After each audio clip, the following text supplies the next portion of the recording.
2 शमूएल अध्याय 3। शौलाचे घराणे व दाविदाचे घराणे यांच्यामध्ये फार दिवस युद्ध चालू राहिले। दावीद प्रबल होत गेला व शौलाचे घराणे निर्बल होत गेले। हेब्रोन येथे दाविदास पुत्र झाले ते हे इज्रेलीन अहिनवाम हिच्यापासून त्यास अम्मोन झाला, हा त्याचा ज्येष्ठ पुत्र। कर्मेली नाबालाची स्त्री अबिगईल हिच्यापासून त्यास किलाब झाला, हा त्याचा दुसरा पुत्र। गशुराचा राजा तल्मय याची कन्या माका हिच्यापासून त्याला तिसरा पुत्र अबशालोम झाला। हग्गिथीपासून चौथा पुत्र अदोनिया झाला। अबिटलेपासून पाचवा पुत्र शफाट्या झाला आणि दाविदाची स्त्री एगला हिच्यापासून सहावा पुत्र इथराम झाला। हेब्रोन येथे दाविदास जे पुत्र झाले ते हे शौलाचे घराणे व दाविदाचे घराणे यांच्यामध्ये जो कलह माजला होता त्यात शौलाच्या घराण्यास अब्नेराचे पाठबळ होते। शौलाची एक उपपत्नी होती, ती अय्याची कन्या असून तिचे नाव रिस्पा असे होते। इश-बोशेथाने अब्नेरास विचारिले, तू माझ्या बापाच्या उपपत्नीपाशी का गेलास? इश-बोथेशाचे हे शब्द ऐकून अब्नेरास क्रोध आला व तो त्यास म्हणाला, मी काय कुत्र्याचे डोके आहे? मी काय यहुदाच्या पक्षाचा आहे?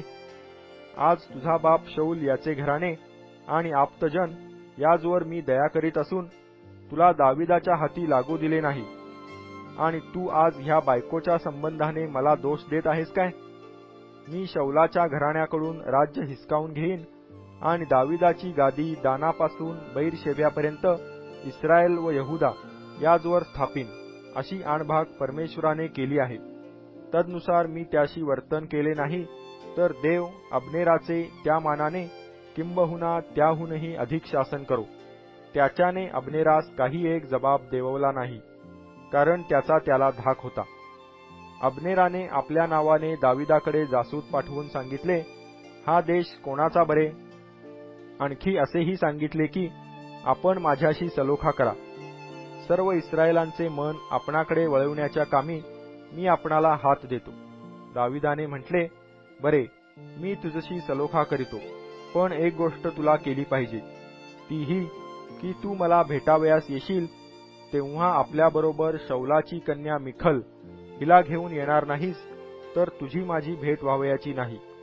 दाविदाने शौलाचा पुत्र इश-बोशेत याजकडे जासूत पाठवून सांगितले की माझी स्त्री मिखल, जी मी 100 पलिष्ट्यांच्या अग्रत्वचा देऊन घेतली, तिला मजकडे पाठवून दे। इश-बोशेथाने लोक पाठवून तिचा नवरा लईशाचा पुत्र पालटीएल त्याच्यापासून तिला आणले। तिचा नवरा तिच्याबरोबर गेला, तो बहुरिमापर्यंत तिच्यापासून रडत गेला। तेव्हा अब्नेर त्यास म्हणाला, परत जा। मग तो माघारा गेला। मग अब्नेराने इस्रायलांच्या वडीलजनांशी बोलणे लाविले की दाविदाने आपल्यावर राज्य करावे अशी तुमची गतकाळी इच्छा होती, तर आता ती पूर्ण करा, कारण परमेश्वराने दाविदाविषयी म्हटले आहे की माझा सेवक दावीद ह्याच्याद्वारे मी आपले लोक इस्रायल ह्यास पलिष्ट्यांच्या व त्यांच्या सर्व शत्रूंच्या हातातून सोडवीन। मग अब्नेराने बन्यामिनी लोकांशी कानगोष्ट केली आणि इस्रायलास व बन्यामिनी लोकांच्या सर्व घराण्यास जे काही इष्ट वाटले ते दाविदाच्या कानावर घालण्यास तो हेब्रोनास देखील गेला। अब्नेर 20 पुरुष बरोबर घेऊन हेब्रोनास दाविदाकडे आला। तेव्हा दाविदाने अब्नेरास व त्याच्याबरोबरच्या लोकास मेजवानी दिली। अब्नेर दाविदास म्हणाला, मी आता जातो आणि सर्व इस्रायल लोकास माझ्या स्वामी महाराजांपाशी जमा करीतो, म्हणजे ते आपणाशी करार करतील। मग ज्यावर राज्य करावे अशी आपली इच्छा आहे त्या सर्वावर आपण राज्य कराल। दाविदाने अब्नेराची रवानगी केली व तो सुखरूप निघून गेला। इकडे दाविदाचे लोक यवाबाबरोबर लुटीच्या स्वारीवरून परत आले। त्यांनी मोठी लूट आणली। त्या समयी अब्नेर दाविदाजवळ हेब्रोन येथे नव्हता, कारण त्याने त्यास निरोप दिला असून तो सुखरूप निघून गेला होता। यवाब व त्याच्याबरोबरचे सगळे सैन्य परत आले। तेव्हा यवाबास लोकांनी सांगितले की नेराचा पुत्र अब्नेर राजाकडे आला होता, त्याची त्याने रवानगी केली व तो सुखरूप निघून गेला आहे। यवाब राजाजवळ जाऊन म्हणाला, आपण हे काय केले? अबनेर आपणाजवळ आला होता त्याची आपण का रवानगी केली? तो हातचा पार निघून गेला. नेराचा पुत्र अबनेर ह्यास आपण ओळखीत असालच. तो आपणास फसवावयास आणि आपली हालचाल व आपले एकंदर करणे सवरणे ह्यांचा भेद घेण्यास आला होता.